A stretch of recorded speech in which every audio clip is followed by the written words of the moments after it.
নমস্কার প্রিয় দর্শক, আজকে কথা বলবো সিপিআইএমের নেত্রী রচনা ব্যানার্জিকে নিয়ে কি কথা বললেন উনি।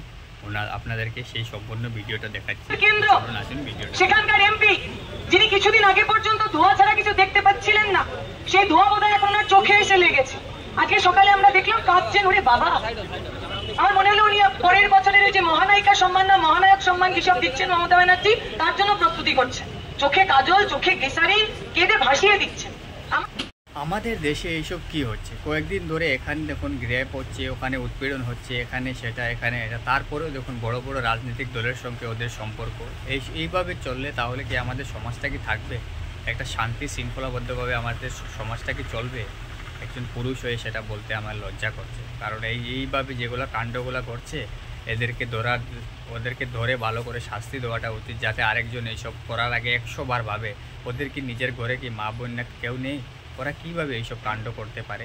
তারপরেও দেখবে নদীর উপরে বড় বড় হাত আছে, তার জন্য ওরা মানে বেঁচে যায়, বা ওরা মানে বাঁচার জন্য কত কোশিশ করে। তাহলে এইভাবে কেন ওরা এত সাহস কোথায় থেকে পেল এসব করার জন্য?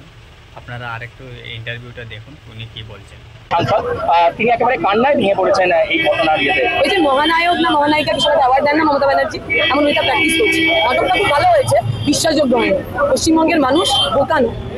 9 তারিখ ঘটনা ঘটেছে, আজকে 16 তারিখ। আপনি কাদার জন্য 7টা দিন সময় নিল রে বাবা। আর একদম ক্যামেরার সামনে এসে এই 7 দিনে আপনি একটা কথা লিখতে পারেননি? এত আপনার হাতে পায়ে জং ধরে গেছিল। আজকে ওপর থেকে স্ক্রিপ্ট এসছে, হ্যাঁ, সিনেমার স্ক্রিপ্ট, যে আজকে নাটকটা শুরু করতো। নাটক হচ্ছে ওনার এই মিথ্যে গ্লিসারিন, ওনার এই চোখের মাছটুক কাজল, ওই নাটক ওনার কাছে থাক।